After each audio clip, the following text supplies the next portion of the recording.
আজ শ্রাবণ মাসের চতুর্থ সোমবার। তো আমার ইচ্ছে ছিল আজকে ঠাকুরকে গোলাপির কম্বিনেশনে সাজাবো।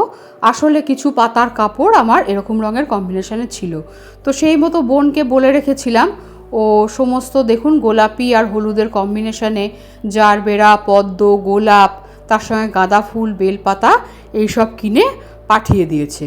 আর আমার ছোট ছেলে বেশ ক সপ্তাহ ধরেই বায়না করছে যে একটা সোমবারে আমি পুজো করব। তো আমি বললাম তাহলে এই সোমবারই তুই করে নে, লাস্টের সোমবার যদি পারি তাহলে আমি করব। তো সেই মতো ওকে আমি কিন্তু এই মালাগুলো গেঁথে দিয়েছি, বেলপাতার মালা আর যে নীলকণ্ঠ ফুলের মালা। আমি ছেলেকে বলে দিয়েছিলাম যে আমি কিভাবে সাজাবো ভেবেছি, তোকে তাহলে বলে দেবো, তুই তোর মতো করে সাজাবি। তো ও প্রথমে দেখুন এইভাবে দুধ, গঙ্গা জল সব মিশিয়ে, যেরকম ঠাকুরকে দই, ঘি, চিনি, মধু সব কিছু মাখিয়ে স্নান করিয়ে নিয়েছে। আর দেখুন একটা অষ্টগন্ধা চন্দন এনেছিলাম, এটাকেও একটু গোলাপ জল দিয়ে গুলে নিয়ে ঠাকুরের গায়ে যেভাবে আমি দিই সেভাবে দিয়েছে। আর এখানে পদ্মগুলোকেও ফুটিয়ে নিল। একদম নিচে বেলপাতা আর গাঁদার মালাটা দিতে বলেছিলাম, মাঝখানে একটা পদ্ম, দুদিকে দুটো জারবেরা, নীলকণ্ঠর মালাটা শিব ঠাকুরের কাছে, আর ওপরে 3টে গোলাপ এইভাবে দিয়েছি, দু সাইডে 2টো পদ্ম। এরপরে যে আকন্দ ফুলগুলো ছিল সেগুলো বললাম তোর ইচ্ছে মতো তুই সাজিয়ে দে। তো মোটামুটি এইভাবে সাজানো হয়ে গেল। এরপরও একটা বেলপাতায় একটুখানি চন্দন লাগিয়ে তার সঙ্গে একটা ফুল দিয়ে ঠাকুরের কাছে দিয়ে দিল।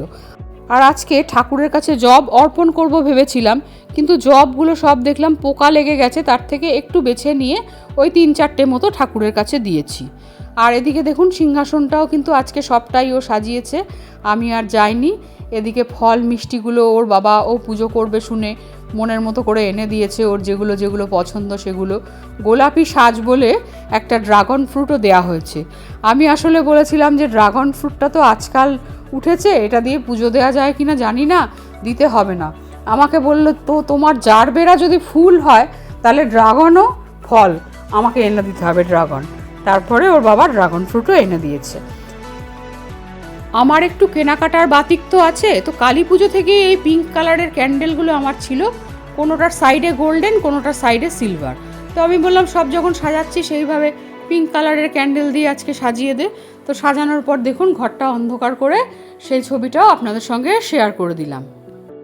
আমি দেখলাম এই শ্রাবণের 4টে সোমবারেই আমি যেরম চেয়েছি মোটামুটি ঠাকুর আমাকে সেইগুলো সব জোগাড় করে দিয়েছে। জানি না পঞ্চম সোমবারে গিয়ে কী হবে, সেটা আবার শুক্লপক্ষের সোমবার। তো ভিডিওটা ভালো লাগলে অবশ্যই একটা লাইক করে দেবেন।